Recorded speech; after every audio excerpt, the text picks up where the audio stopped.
Il y avait rue du Pan un cabaret qu'on appelait Café. Ce café avait une arrière-chambre, aujourd'hui historique.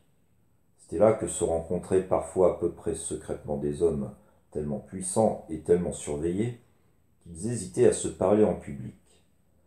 C'était là qu'avait été échangé, le 23 octobre 1792, un baiser fameux entre la montagne et la Gironde. C'était là que Garat, bien qu'il n'en convienne pas dans ses mémoires, était venu au renseignement dans cette nuit lugubre où, après avoir mis Clavière en sûreté rue de Bonne, il arrêta sa voiture sur le pont Royal pour écouter le tocsin. Le 28 juin 1793, trois hommes étaient réunis autour d'une table dans cette arrière-chambre. Leurs chaises ne se touchaient pas. Ils étaient assis chacun à un des côtés de la table, laissant vide le quatrième. Il était environ 8 heures du soir. Il faisait jour encore dans la rue, mais il faisait nuit dans l'arrière-chambre. Et un quinquet accroché au plafond, luxe d'alors, éclairait la table. Le premier de ces trois hommes était pâle, jeune, grave, avec les lèvres minces et le regard froid.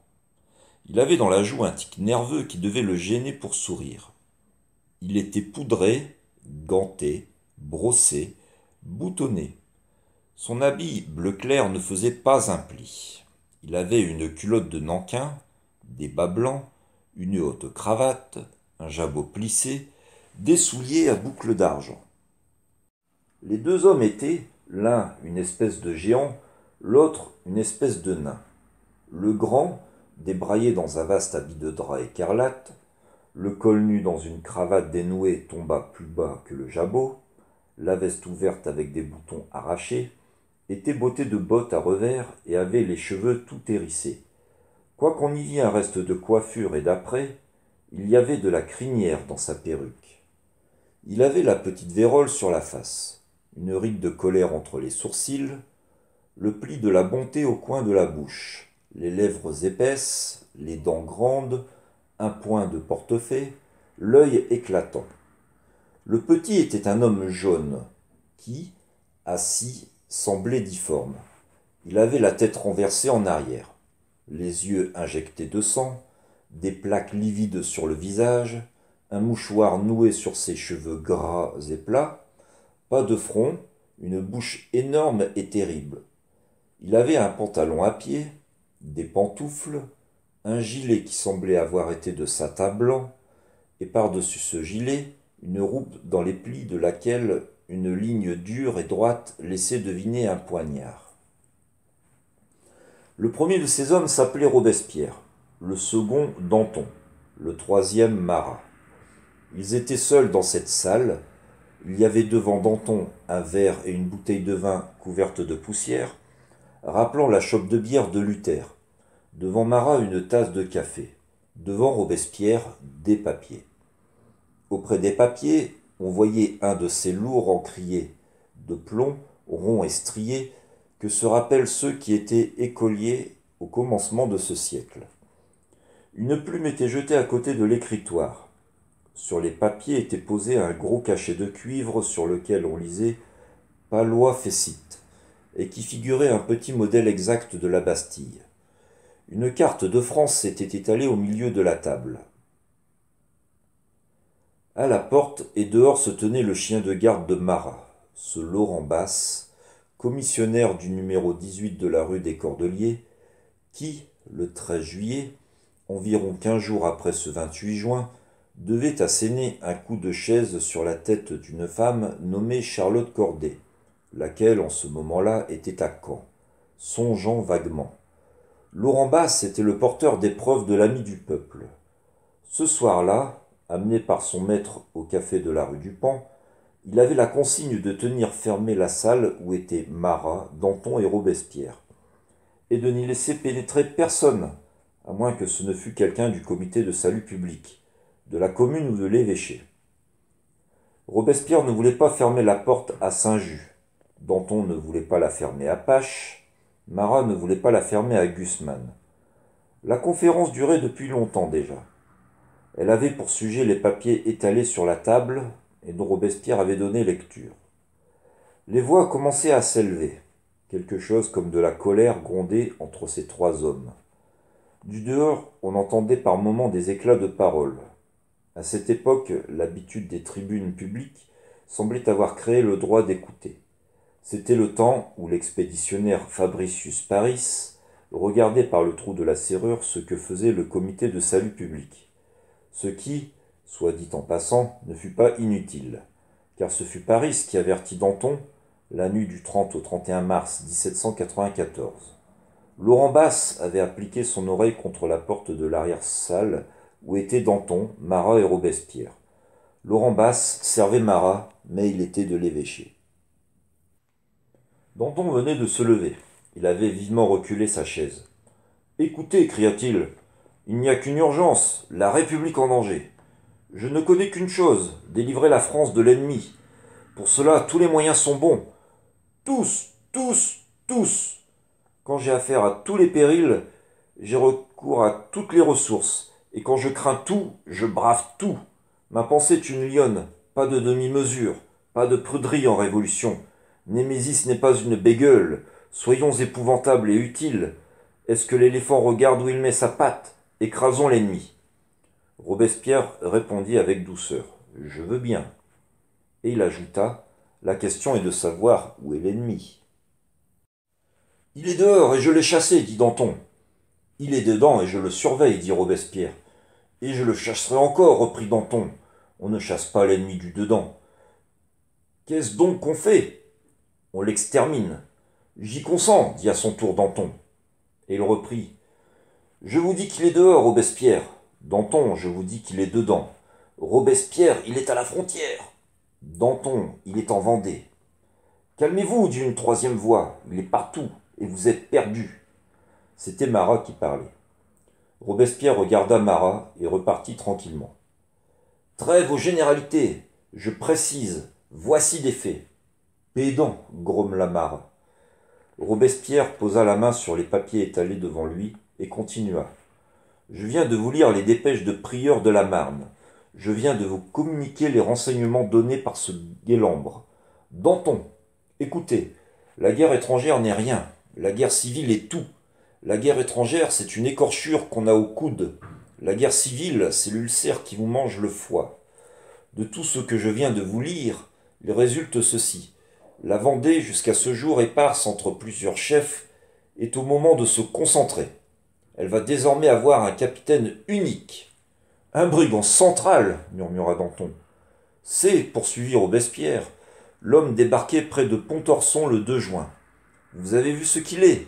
Remarquez que ce débarquement coïncide avec l'arrestation des représentants en mission, prieur de la Côte d'Or et Rome, à Bayeux, par ce district traître du Calvados, le 2 juin, le même jour. Et leur translation au château de Caen, dit Danton. Robespierre reprit. Je continue de résumer les dépêches. La guerre de forêt s'organise sur une vaste échelle. En même temps, une descente anglaise se prépare. Vendéens et Anglais, c'est Bretagne avec Bretagne. Les Hurons du Finistère parlent la même langue que les topinambours de Cornouailles. J'ai mis sous vos yeux une lettre interceptée de Puisaye où il est dit que 20 000 habits rouges distribués aux insurgés en feront lever 100 000. Quand l'insurrection paysanne sera complète, la descente anglaise se fera. Voici le plan, suivez-le sur la carte. Robespierre posa le doigt sur la carte et poursuivit. Les Anglais ont le choix du point de descente, de Cancale à Paimpol. Craig préférerait la baie de Saint-Brieuc, Cornwallis la baie de Cinca. C'est un détail. La rive gauche de la Loire est gardée par l'armée vendéenne rebelle. Et quant aux 28 lieues à découvert entre Ancenis et Pontorson, 40 paroisses normandes ont promis leur concours. La descente se fera sur 3 points. Flérin, Iffignac et Pléneuf. De Plérin, on ira à Saint-Brieuc. De Pléneuf à Lamballe. Le deuxième jour, on gagnera Dinan, où il y a 900 prisonniers anglais. Et on occupera en même temps Saint-Jouan et Saint-Méen. On y laissera de la cavalerie. Le troisième jour, 2 colonnes se dirigeront, l'une de Jouan sur Bédé, l'autre de Dinan sur Becherel, qui est une forteresse naturelle. Et on établira 2 batteries. Le 4e jour, on est à Rennes. Rennes, c'est la clé de la Bretagne. Qui a Rennes a tout. Rennes prise, Châteauneuf et Saint-Malo tombent. Il y a à Rennes 1 million de cartouches et 50 pièces d'artillerie de campagne. Qu'il raflerait, murmura Danton. Robespierre continua. Je termine. De Rennes, 3 colonnes se jetteront l'une sur Fougères, l'autre sur Vitré, l'autre sur Redon. Comme les ponts sont coupés, les ennemis se muniront. Vous avez vu ce fait précisé, de pontons et de madriers, et ils auront des guides pour les points guéables à la cavalerie. De Fougères, on rayonnera sur Avranches, de Redon sur Ancenis, de Vitré sur Laval. Nantes se rendra, Brest se rendra. Redon donne tout le cours de la Vilaine, Fougères donne la route de Normandie, Vitré donne la route de Paris. Dans 15 jours, on aura une armée de brigands de 300 000 hommes, et toute la Bretagne sera roi de France. C'est-à-dire au roi d'Angleterre, dit Danton. Non, au roi de France. Et Robespierre ajouta. Le roi de France est pire. Il faut 15 jours pour chasser l'étranger, et 1800 ans pour éliminer la monarchie. Danton, qui s'était rassis, mit ses coudes sur la table et la tête dans ses mains, rêveur. Vous voyez le péril, dit Robespierre. Vitré donne la route de Paris aux Anglais. Danton redressa le front et rabattit ses 2 grosses mains crispées sur la carte, comme sur une enclume. Robespierre, est-ce que Verdun ne donnait pas la route de Paris aux Prussiens ? Eh bien, on chassera les Anglais comme on a chassé les Prussiens. Et Danton se leva de nouveau. Robespierre posa sa main froide sur le poing fiévreux de Danton. Danton, la Champagne n'était pas pour les Prussiens, et la Bretagne est pour les Anglais. Reprendre Verdun, c'est de la guerre étrangère. Reprendre Vitré, c'est de la guerre civile. Et Robespierre murmura avec un accent froid et profond, sérieuse différence. Il reprit. Rasseyez-vous, Danton, et regardez la carte au lieu de lui donner des coups de poing. Mais Danton est tout à sa pensée. Voilà qui est fort, s'écria-t-il. Voir la catastrophe à l'ouest quand elle est à l'est. Robespierre, je vous accorde que l'Angleterre se dresse sur l'océan, mais l'Espagne se dresse aux Pyrénées, mais l'Italie se dresse aux Alpes, mais l'Allemagne se dresse sur le Rhin, et le grand ours russe est au fond. Robespierre, le danger est un cercle et nous sommes dedans. À l'extérieur, la coalition, à l'intérieur, la trahison. Au midi, Servan entrebâille la porte de la France au roi d'Espagne. Au nord, Dumouriez passe à l'ennemi. Au reste, il avait toujours moins menacé la Hollande que Paris. Neerwinden efface Jemmapes et Valmy. Le philosophe Rabot Saint-Étienne, traître comme un protestant qu'il est, correspond avec le courtisan Montesquieu. L'armée est décimée. Pas un bataillon qui ait maintenant plus de 400 hommes. Le vaillant régiment de Deux-Ponts est réduit à 150 hommes. Le camp de Pamard est livré. Il ne reste plus à Givet que 500 sacs de farine. Nous rétrogradons sur Landau. Wurmser presse Kléber. Mayence succombe vaillamment. Condé lâchement. Valenciennes aussi. Ce qui n'empêche pas Chancel, qui défend Valenciennes, et le vieux Ferraud, qui défend Condé, d'être 2 héros, aussi bien que Meunier qui défendait Mayence. Mais tous les autres trahissent. Darville trahit à Aix-la-Chapelle. Mouton trahit à Bruxelles. Valence trahit à Breda. Neuilly trahit à Limbourg. Miranda trahit à Maastricht. Stengel, traître. Lanoux, traître. Ligonier, traître. Menou, traître. Dillon, traître. Monnaie hideuse de Dumouriez. Il faut des exemples. Les contre-marches de Custine me sont suspectes. Je soupçonne Custine de préférer la prise lucrative de Francfort à la prise utile de Coblence. Francfort peut payer 4 millions de contributions de guerre, soit. Qu'est-ce que cela à côté du nid des immigrés écrasés? Trahison, dis-je. Meunier est mort le 13 juin. Voilà Kléber seul. En attendant, Brunswick grossit et avance. Il arbore le drapeau allemand sur toutes les places françaises qu'il prend. Le margrave de Brandebourg est aujourd'hui l'arbitre de l'Europe. Il empoche nos provinces. Il s'adjugera de la Belgique, vous verrez. On dirait que c'est pour Berlin que nous travaillons. Si cela continue, et si nous n'y mettons ordre, la révolution française sera faite au profit de Potsdam. Elle aura eu pour unique résultat d'agrandir le petit État de Frédéric II, et nous aurons tué le roi de France pour le roi de Prusse. Et Danton, terrible, éclata de rire. Le rire de Danton fit sourire Marat. Vous avez chacun votre dada. Vous, Danton, la Prusse. Vous, Robespierre, la Vendée. Je vais préciser, moi aussi. Vous ne voyez pas le vrai péril, le voici. Les cafés et les tripots. Le café de Choiseul est jacobin. Le café Patin est royaliste. Le café du rendez-vous attaque la garde nationale. Le café de la porte Saint-Martin la défend. Le café de la Régence est contre Brissot. Le café Corazza est pour. Le café Procope jure par Diderot. Le café du théâtre français jure par Voltaire. À la Rotonde, on déchire les assignats. Les cafés Saint-Marceau sont en fureur. Le café Manoury agite la question des farines. Au café de Foix, tapage et gourmade. Au perron, bourdonnement des frelons de finance. Voilà ce qui est sérieux. Danton ne riait plus. Marat souriait toujours. Sourire de nain, pire qu'un rire de colosse. Vous moquez-vous, Marat gronda Danton. Marat eut ce mouvement de hanche convulsif qui était célèbre. Son sourire s'était effacé. Ah, je vous retrouve, citoyen Danton. C'est bien vous qui, en pleine convention, m'avez appelé l'individu Marat. Écoutez, je vous pardonne. Nous traversons un moment imbécile. Ah, je me moque. En effet, quel homme suis-je? J'ai dénoncé Chazot, j'ai dénoncé Pétion, j'ai dénoncé Kersin, j'ai dénoncé Moreton, j'ai dénoncé Dufrige-Valazé, j'ai dénoncé Ligonier, j'ai dénoncé Menou, j'ai dénoncé Banneville, j'ai dénoncé Gansonnet, j'ai dénoncé Biron, j'ai dénoncé Lidon et Chambon. Ai-je eu tort? Je flaire la trahison dans le traître. Et je trouve utile de dénoncer le criminel avant le crime. J'ai l'habitude de dire la veille ce que vous autres vous dites le lendemain. Je suis l'homme qui a proposé à l'Assemblée un plan complet de législation criminelle. Qu'ai-je fait jusqu'à présent? J'ai demandé qu'on instruise les sections afin de les discipliner à la Révolution. J'ai fait lever les scellés des 32 cartons. J'ai réclamé les diamants déposés dans les mains de Roland.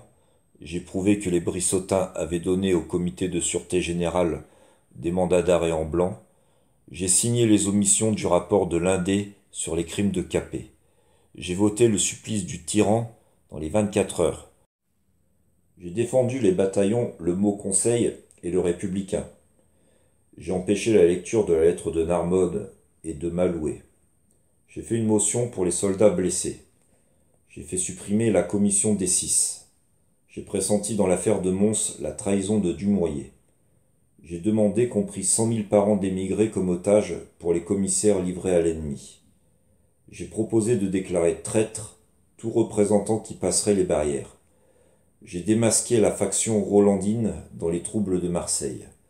J'ai insisté pour qu'on m'y apprît la tête d'égalité fils. J'ai défendu Bouchotte. J'ai voulu l'appel nominal pour chasser Isnard du fauteuil. J'ai fait déclarer que les Parisiens ont bien mérité de la patrie. C'est pourquoi je suis traité de pantin par Louvet. Le Finistère demande qu'on m'expulse. La ville de Loudun souhaite qu'on m'exile. La ville d'Amiens désire qu'on me mette une muselière. Caubourg veut qu'on m'arrête. Et Lecointe Puyraveau propose à la Convention de me décréter fou. Ah, ça, citoyen Danton, pourquoi m'avez-vous fait venir à votre conciliabule, si ce n'est pour avoir mon avis? Est-ce que je dois vous demander d'en être? Loin de là. Je n'ai aucun goût pour les tête-à-tête avec des contre-révolutionnaires tels que Robespierre et vous. Du reste, je devais m'y attendre. Vous ne m'avez pas compris. Pas plus vous que Robespierre. Pas plus Robespierre que vous. Il n'y a donc pas d'homme d'État ici. Il faut donc vous faire épeler la politique. Il faut donc vous mettre les points sur les i. Ce que je vous ai dit voulait dire ceci. Vous vous trompez tous les deux. Le danger n'est ni à Londres, comme le croit Robespierre, ni à Berlin, comme le croit Danton. Il est à Paris. Il est dans l'absence d'unité, dans le droit qu'a chacun de tirer de son côté, à commencer par vous deux, dans la mise en poussière des esprits, dans l'anarchie des volontés. L'anarchie? Interrompit Danton. Qui l'a fait si ce n'est vous? Marat ne s'arrêta pas. Robespierre, Danton. Le danger est dans ce tas de café, dans ce tas de brelans, dans ce tas de clubs, club des Noirs, club des fédérés, club des dames, club des impartiaux, qui date de Clermont-Tonnerre, et qui a été le club monarchique de 1790, cercle social imaginé par le prêtre Claude Fouché, club des bonnets de laine, fondé par le gastier Prudhomme, etc. Sans compter votre club des Jacobins, Robespierre, et votre club des Cordeliers, Danton. Le danger est dans la famine, qui fait que le porte-sac Blin a accroché à la lanterne de l'hôtel de ville le boulanger du marché Palu, François Denis, et dans la justice, qui a pendu le porte-sac Blin pour avoir pendu le boulanger Denis. Le danger est dans le papier-monnaie qu'on déprécie. Rue du Temple, un assignat de 100 francs est tombé à terre, et un passant, un homme du peuple, a dit « Il ne vaut pas la peine d'être ramassé ». Les agioteurs et les accapareurs, voilà le danger. Arborer le drapeau noir à l'hôtel de ville, la belle avance. Vous arrêtez le baron de Trenck, ça ne suffit pas. Tordez-moi le cou à ce vieil intrigant de prison. Vous croyez-vous tirer d'affaire parce que le président de la Convention pose une couronne civique sur la tête de Labertèche, qui a reçu 41 coups de sabre à Jemmapes et dont Chénier se fait le cornac? Comédie et battelage. Ah, vous ne regardez pas Paris. Ah, vous cherchez le danger loin quand il est près. À quoi vous sert votre police, Robespierre? Car vous avez vos espions, Payan, à la Commune, Coffinhal, au tribunal révolutionnaire, David, au comité de sûreté générale, Coton, au comité de salut public. Vous voyez que je suis informé. Eh bien, sachez ceci. Le danger est sur vos têtes. Le danger est sous vos pieds. On conspire, on conspire, on conspire. Les passants dans les rues s'entrelisent les journaux et se font des signes de tête. 6000 hommes, sans carte de civisme, émigrés, rentrés, Muscadin et Matevon, sont cachés dans les caves et dans les greniers, et dans les galeries de bois du Palais Royal. On fait queue chez les boulangers. Les bonnes femmes, sur le pas des portes, joignent les mains et disent « Quand aura-t-on la paix? Vous avez beau aller vous enfermer, pour être entre vous, dans la salle du conseil exécutif. On sait tout ce que vous y dites. » Et la preuve, Robespierre, c'est que voici les paroles que vous avez dites hier soir à Saint-Just. Barbaroux commence à prendre du ventre, cela va le gêner dans sa fuite. Oui, le danger est partout, et surtout au centre. À Paris, les ci-devant complotent, les patriotes sont pieds nus, les aristocrates arrêtés le 9 mars sont déjà relâchés. Les chevaux de luxe qui devraient être attelés au canon sur la frontière nous éclaboussent dans les rues. Le pain de 4 livres vaut 3 francs 12 sous. Les théâtres jouent des pièces impures. Et Robespierre fera guillotiner Danton. « Ouiche !» dit Danton. Robespierre regardait attentivement la carte. « Ce qu'il faut, cria brusquement Marat, c'est un dictateur. Robespierre, vous savez que je veux un dictateur. » Robespierre releva la tête. « Je sais, Marat, vous ou moi. »« Moi ou vous, dit Marat. Danton grommela entre ses dents. « La dictature, touchez-y. » Marat vit le froncement de sourcils de Danton. « Tenez, reprit-il, un dernier effort. Mettons-nous d'accord. La situation en vaut la peine. Ne nous sommes-nous déjà pas mis d'accord pour la journée du 31 mai? La question d'ensemble est plus grave encore que le girondinisme, qui est une question de détail. Il y a du vrai dans ce que vous dites. Mais le vrai, tout le vrai vrai, c'est ce que je dis. Au midi, le fédéralisme. À l'ouest, le royalisme. À Paris, le duel de la Convention et de la Commune. Aux frontières, la reculade de Custine et la trahison de Dumouriez. Qu'est-ce que tout cela? Le démembrement. Que nous faut-il? L'unité. Là est le salut. Mais hâtons-nous. Il faut que Paris prenne le gouvernement de la Révolution. Si nous perdons une heure, demain les Vendéens peuvent être à Orléans et les Prussiens à Paris. Je vous accorde ceci, Danton. Je vous concède cela, Robespierre. Soit. Eh bien, la conclusion, c'est la dictature. Prenons la dictature. À nous trois, nous représentons la Révolution. Nous sommes les 3 têtes de Cerbère. De ces 3 têtes, l'une parle. C'est vous, Robespierre. L'autre rugit. C'est vous, Danton. L'autre mord, dit Danton. C'est vous, Marat. Toutes 3 mordent, dit Robespierre. Il y eut un silence. Puis le dialogue, plein de secousses sombres, recommença. Écoutez, Marat, avant de s'épouser, il faut se connaître. Comment avez-vous su le mot que j'ai dit hier à Saint-Just? Ceci me regarde, Robespierre. Marat, c'est mon devoir de m'éclairer, c'est mon affaire de me renseigner. Marat, j'aime à savoir.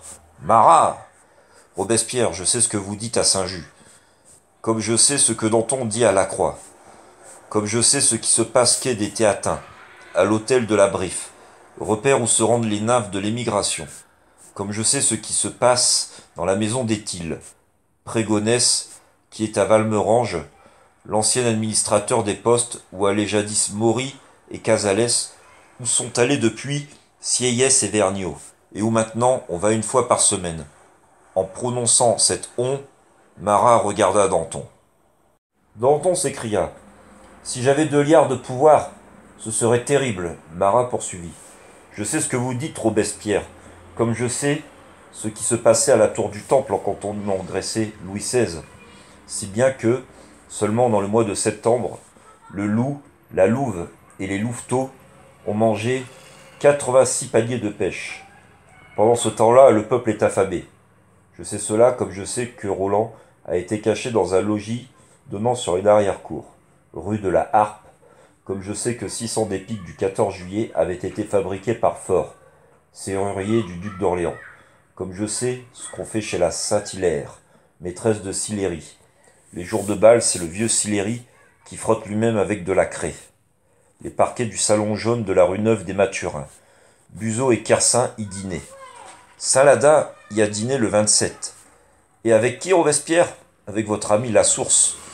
Verbiage, murmura Robespierre. La Source n'est pas mon ami. Et il ajouta pensif. En attendant, il y a à Londres 18 fabriques de faux assignats.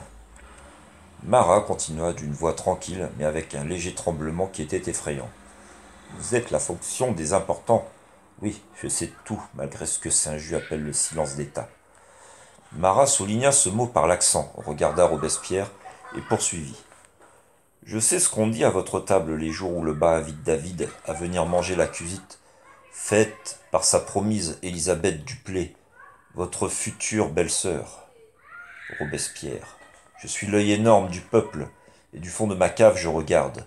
Oui, je vois, oui, j'entends, oui, je sais, les petites choses vous suffisent.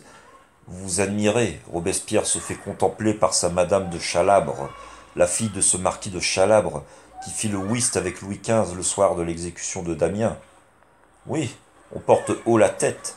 Saint-Just habite une cravate, le gendre est correct. Lévite, neuve et gilet blanc, et un jabot pour faire oublier son tablier. Robespierre s'imagine que l'histoire voudra savoir qu'il avait une redingote olive à la Constituante et un habit bleu ciel à la Convention. Il a son portrait sur tous les murs de sa chambre. Robespierre interrompit d'une voix plus calme encore que celle de Marat. Et vous, Marat, vous avez le vôtre dans tous les égouts. Ils continuèrent sur un ton de causerie, dont la lenteur accentuait la violence des répliques et des ripostes, et ajoutait on ne sait quelle ironie à la menace. Robespierre, vous avez qualifié ceux qui veulent le renversement des trônes, les Don Quichotte du genre humain. Et vous, Marat, après le 4 août, dans votre numéro 559 de l'Ami du Peuple, j'ai retenu le chiffre, c'est utile. Vous avez demandé qu'on rendît aux nobles leur titre. Vous avez dit un duc est toujours un duc. Robespierre, dans la séance du 7 décembre, vous avez défendu la femme Roland contre Villars. De même que mon frère vous a défendu, Marat, quand vous a attaqué aux Jacobins. Qu'est-ce que cela prouve? Rien. Robespierre, on connaît le cabinet des Tuileries, vous avez dit à Garat, je suis l'as de la Révolution. Marat, c'est ici dans ce cabaret que le 29 octobre vous avez embrassé Barbaroux. Robespierre, vous avez dit à Buzot, la République, qu'est-ce que cela? Marat, c'est dans ce cabaret que vous avez invité à déjeuner 3 Marseillais par compagnie. Robespierre, vous vous faites escorter d'un fort de la halle armé d'un bâton. Et vous, Marat, la veille du 10 août, vous avez demandé à Buzot de vous aider à fuir à Marseille déguisé en jockey. Pendant les justices de septembre, vous vous êtes caché, Robespierre. Et vous, Marat, vous vous êtes montré. Robespierre, vous avez jeté à terre le bonnet rouge. Oui, quand un traître l'arborait, ce qui part du Mourier souille Robespierre. Robespierre, vous avez refusé pendant le passage des soldats de Châteauvieux de couvrir d'un voile la tête de Louis XVI. J'ai fait mieux que lui voiler la tête, je la lui ai coupée. Danton intervint, comme lui l'intervient dans le feu. Robespierre, Marat, dit-il, calmez-vous. Marat n'aimait pas être nommé le second, il se retourna. De quoi se mêle Danton dit-il. Danton bondit. De quoi je me mêle? De ceci? Qu'il ne faut pas de fratricide, qu'il ne faut pas de lutte entre deux hommes qui servent le peuple, que c'est assez de la guerre étrangère, que c'est assez de la guerre civile, que ce serait trop de la guerre domestique, et que c'est moi qui ai fait la révolution, et que je ne veux pas qu'on la défasse. Voilà de quoi je me mêle. Marat répondit sans élever la voix. Mêlez-vous de rendre vos comptes. Mes comptes cria Danton. Allez les demander au défilé de l'Argonne, à la Champagne délivrée, à la Belgique conquise, aux armées où j'ai été 4 fois déjà offrir ma poitrine à la mitraille. Allez les demander à la place de la Révolution, à l'échafaud du 21 janvier, au trône jeté à terre, à la guillotine, cette veuve. Marat interrompit Danton. La guillotine est une vierge, on se couche sur elle, on ne la féconde pas. Qu'en savez-vous répliqua Danton. Je la féconderai, moi. Nous verrons, dit Marat. Et il sourit. Danton vit ce sourire. Marat cria-t-il, vous êtes l'homme caché, moi je suis l'homme du grand air et du grand jour. Je haïs la vie reptile. Être cloporte ne me va pas. Vous habitez une cave, moi j'habite la rue. Vous ne communiquez avec personne. Moi, quiconque passe peut me voir et me parler. Joli garçon, voulez-vous monter chez moi grommela Marat. Et, cessant de sourire, il reprit d'un accent péremptoire. Danton, rendez compte des 33 000 écus, argent sonnant, que Montmorin vous a payés, au nom du roi, sous prétexte de vous indemniser de votre charge de procureur au Châtelet. J'étais du 14 juillet, dit Danton avec hauteur. Et le garde-meuble, et les diamants de la couronne. J'étais du 6 octobre. Et les vols de votre alter ego, la croix en Belgique. J'étais du 20 juin. Et les préfets à la Montancier. Je poussais le peuple au retour de Varennes. Et la salle de l'opéra combattit avec de l'argent fourni par vous. J'ai armé les sections de Paris. Et les 100 000 livres de fonds secrets du ministère de la Justice. J'ai fait le 10 août. Et les 2 millions de dépenses secrètes de l'Assemblée dont vous aviez pris le quart. J'ai arrêté l'ennemi en marche et j'ai barré le passage au roi coalisé. Prostituée, dit Marat. Danton se dressa effrayant. Oui, cria-t-il, je suis une fille publique.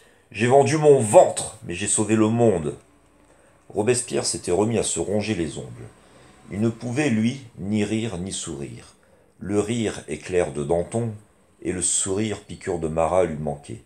Danton reprit. Je suis comme l'océan. J'ai mon flux et mon reflux. À mer basse, on voit mes bas-fonds. À mer haute, on voit mes flots. Votre écume, dit Marat. Ma tempête, dit Danton. En même temps que Danton, Marat s'était levé. Lui aussi éclata. La couleuvre redevint subitement dragon. Ha cria-t-il. Ha Robespierre. Ha Danton, vous ne voulez pas m'écouter? Eh bien, je vous le dis, vous êtes perdu. Votre politique aboutit à des impossibilités d'aller plus loin. Vous n'avez plus d'issue, et vous faites des choses qui ferment devant vous toutes les portes, excepté celle du tombeau. C'est notre grandeur, dit Danton. Et il haussa les épaules. Marat continua. Danton, prends garde. Vergniaud aussi a la bouche large et les lèvres épaisses, et les sourcils en colère. Vergniaud aussi est grêlé comme Mirabeau et comme toi. Cela n'a pas empêché le 31 mai. Ah, tu hausses les épaules. Quelquefois, hausser les épaules fait tomber la tête. Danton, je te le dis, ta grosse voix, ta cravate lâche, tes bottes molles, tes petits soupers, tes grandes poches, cela regarde Louisette. Louisette était le nom d'amitié que Marat donnait à la guillotine. Il poursuivit. Et quant à toi, Robespierre, tu es un modéré, mais cela ne te servira de rien. Va, poudre-toi, coiffe-toi, brosse-toi, fais le faraud, et du linge soit pincé, frisé, calamistré. Tu n'en iras pas moins place de Grève. Lis la déclaration de Brunswick. Tu n'en seras pas moins traité comme le régicide d'Amiens, et tu es tiré à 4 épingles en attendant que tu sois tiré à 4 chevaux. Écho de Coblence, dit Robespierre entre ses dents. Robespierre, je ne suis l'écho de rien, je suis le cri de tout. Ah, vous êtes jeune, vous. Quel âge as-tu, Danton? 34 ans. Quel âge as-tu, Robespierre? 33 ans. Eh bien, moi, j'ai toujours vécu, je suis la vieille souffrance humaine. J'ai 6000 ans. C'est vrai, répliqua Danton. Depuis 6000 ans, Caïn s'est conservé dans la haine comme le crapaud dans la pierre. Le bloc se casse, Caïn saute parmi les hommes, et c'est Marat. Danton! Cria Marat. Et une lueur livide apparut dans ses yeux. Eh bien quoi? Dit Danton. Ainsi parlaient ces trois hommes formidables, querelle de tonnerre.